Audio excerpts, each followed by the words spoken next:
Vous nous demandez bien évidemment, c'est l'une de vos questions les plus récurrentes et on le comprend, vous nous demandez comment préparer au mieux votre retraite. Un certain nombre d'entre vous nous demandent d'ailleurs ce qu'il faut privilégier entre les produits d'épargne retraite pure et ce que peut proposer l'épargne salariale. On va essayer de vous répondre et de vous éclairer avec Bruno Lérite, responsable entreprise et partenariat de l'UFF. Bonjour Bruno. Bonjour Guillaume. Emmanuel Macron a annoncé il y a quelques jours, c'était à la télévision sur BFM TV, il a annoncé la disparition du forfait social sur l'intéressement dans les PME. L'exécutif veut donc, et on le sent à travers cette annonce, il veut donc pousser l'épargne salariale.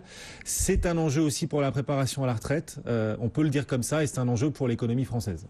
Alors c'est un enjeu, mais l'enjeu de fond, il ne faut pas se le cacher, c'est la croissance ou la poursuite de cette croissance. Seul le réseau de nos TPE, PME est susceptible de tirer vers le haut cette croissance. Et à cet effet, notre président, notre gouvernement ne s'y trompe pas et cherche à mobiliser, cherche à entraîner l'ensemble des acteurs, entreprises et salariés à unir leurs efforts en contrepartie du partage d'une partie des profits. Il ne s'y trompe pas parce qu'en fait, aujourd'hui, dans les entreprises de moins de 50 salariés, seulement 7% d'entre elles sont titulaires d'un accord d'intéressement, qui est au cœur donc de l'annonce de notre président. Donc très peu d'entreprises de cette taille sont en réalité concernées.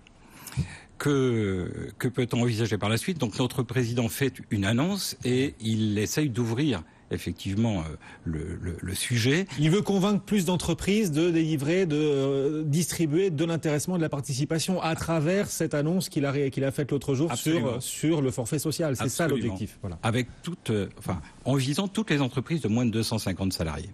En fait, où il annonce la suppression totale du forfait social, qu'il faut bien en convenir, est un frein à hauteur de 20%, voire de 8% dans le cadre de la dernière loi Macron, d'ailleurs encore lui, d'août 2015, où effectivement les dispositions donc propres au forfait social sont un frein pour les plus petites de nos entreprises. Bon, alors il veut donc développer davantage l'épargne salariale à travers cette mesure qui a été annoncée. Mais du coup, on va relier le sujet à la retraite, comme je le disais, parce que l'épargne salariale peut servir à préparer sa retraite, mais du coup, à force de pousser l'épargne salariale, est-ce que le gouvernement risque pas de laisser dans l'ombre, encore un peu plus dans l'ombre, les autres produits d'épargne retraite, les produits d'épargne retraite pure? Est-ce qu'il y a un match d'ailleurs là entre l'épargne salariale et les autres produits de retraite pour préparer notre retraite?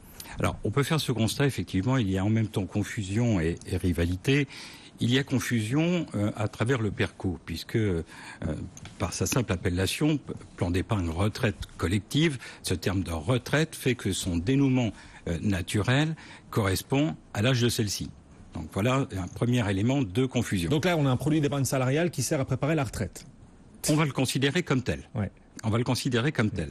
Maintenant, on va revenir sur l'objet réel de l'épargne salariale. Ce que je voulais dire, c'est que, au-delà de l'âge de départ, il y a ensuite un élément technique qui est assez confusant. C'est que, au niveau de l'entreprise, l'apport que l'entreprise peut faire, tant au titre de l'abondement sur le PERCO, que la dotation qu'elle peut affecter à la constitution, cette fois d'une retraite supplémentaire. Il y a un produit qui est le corollaire du PERCO en matière de retraite, c'est l'article 83. Eh bien, ces deux produits font l'objet d'une enveloppe d'exonération sociale qui est commune. Donc ça, c'est un souci. Et puis, il y a peut-être un élément de rivalité. Un élément de rivalité en ceci que le PERCO, son dénouement peut effectivement se faire par le biais d'une rente, mais en totalité au niveau d'un capital au choix du bénéficiaire, alors que le système de retraite collectif pur et dur, lui, ne supporte qu'un dénouement sous forme de rente viagère.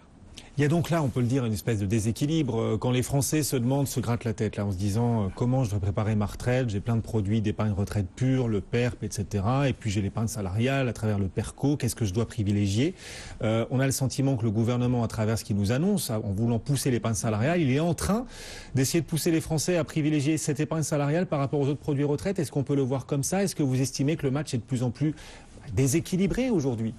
Alors, certes. certes, le match est déséquilibré, puisque dans un premier temps, en tout cas depuis le début des années 2000, depuis 2003 jusqu'en 2015, toutes les dispositions réglementaires, législatives, dans le cadre des réformes des retraites, ont eu pour objet de favoriser l'épargne salariale, avec au cœur de celle-ci, on l'a vu émerger petit à petit et prendre une place prépondérante, le PERCO. Donc là, il y a certainement une volonté de mettre en avant l'épargne salariale. Mais pour les raisons que j'évoquais tout à l'heure, l'épargne salariale et l'épargne retraite n'ont pas nécessairement le même objet. Donc je vais revenir sur cet objet. L'épargne salariale permet et a pour but de constituer du capital, somme toute. Du capital qui sera consommable à moyen terme dans le PE, à long terme dans le PERCO, pour les bénéficiaires. Pour ce faire, on se fixe des objectifs dans le cadre d'un accord d'intéressement, on atteint ces objectifs, et une fois atteint, on partage le profit réalisé. Là, l'épargne retraite, à proprement parler, n'a rien à voir. L'épargne retraite, elle a pour but de mettre en place un système de revenus supplémentaires au système de retraite par répartition traditionnel que l'on sait en partie menacé. Donc vous voyez, ce sont deux sujets différents, donc il y aurait intérêt à les réconcilier, à jouer la complémentarité. Mais aujourd'hui, il y a effectivement un déséquilibre en faveur de l'épargne salariale et un recul des systèmes de retraite complémentaires, et en particulier celui qui est le plus collectif, que je citais tout à l'heure, l'article 83. Oui, parce que la plupart de ces produits retraite purs, complémentaires, comme vous dites, proposent une sortie essentiellement en rente. Or, les Français, ils n'aiment pas beaucoup la rente, on est d'accord. Donc c'est pour ça peut-être aussi que l'épargne salariale, peu à peu, est en train de prendre la place, de prendre l'avantage, parce elle permet de sortir davantage en capital. Est-ce que là aussi, il n'y a pas pour ce rééquilibrage que vous souhaitez, il ne faudrait pas redéfinir aussi les modes de sortie? Alors, il faudrait un rééquilibrage à plusieurs niveaux. Si je peux me permettre, dans un premier temps, il faudrait peut-être rééquilibrer déjà le niveau du forfait social, au niveau des petites et moyennes entreprises, qu'il y ait un forfait social qui soit en cohérence et non pas exonération d'un côté et 20% de l'autre. Donc ça, c'est un premier point. Ensuite, entre le capital et la rente, c'est vrai qu'il y a un débat. Il y a un débat qui est en fait psychologique et sur lequel on peut avoir une autre réflexion. Le capital est privilégié par les Français, c'est incontestable. Ça fait partie de l'ADN de la gestion de patrimoine du Français.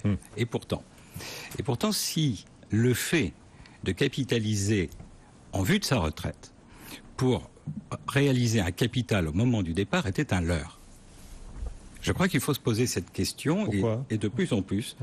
Ceci est lié à l'allongement de notre espérance de vie. Nous vivons de plus en plus longtemps, c'est incontestable. Il y avait en 2000 8 000 centenaires, il y en a actuellement 18 000, 54 000 en 2025. Donc je parle de ceux qui passent le cap des 100 ans. Vous imaginez le vieillissement de la population. Et donc votre logique, c'est de dire une rente sur une durée qui s'allonge devient financièrement beaucoup plus favorable qu'un capital défini à l'avance. Elle devient plus favorable parce qu'elle vous permet de dormir, si je puis me permettre, sur vos deux oreilles jusqu'à votre dernier jour. Un capital, par définition, se consomme.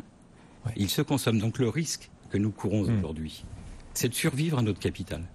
Après, le petit problème, comme vous le disiez, c'est un problème psychologique, ou une question psychologique. Mais la question que chacun peut se poser, c'est de se dire, oui, l'espérance de vie s'allonge, mais je suis pas à l'abri d'un accident précoce. Et donc, si je privilégie une rente, je ne vais peut-être pas profiter, je vais peut-être perdre de l'argent en réalité. Si je profite d'une rente, mais qu'un accident survient et que je peux en profiter que jusqu'à 63, 64 ans, ce qui peut arriver aussi, là, je suis pas gagnant dans ce cas-là. Je comprends, mais ça c'est un préjugé qui est largement dépassé par les techniques de rente qui sont proposées aujourd'hui, avec des options qui permettent de préserver les ayants droit.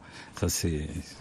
On est très très à l'aise, on a énormément de possibilités de sortie en rente, de minoration, de majoration, de réversion, non-réversion, etc.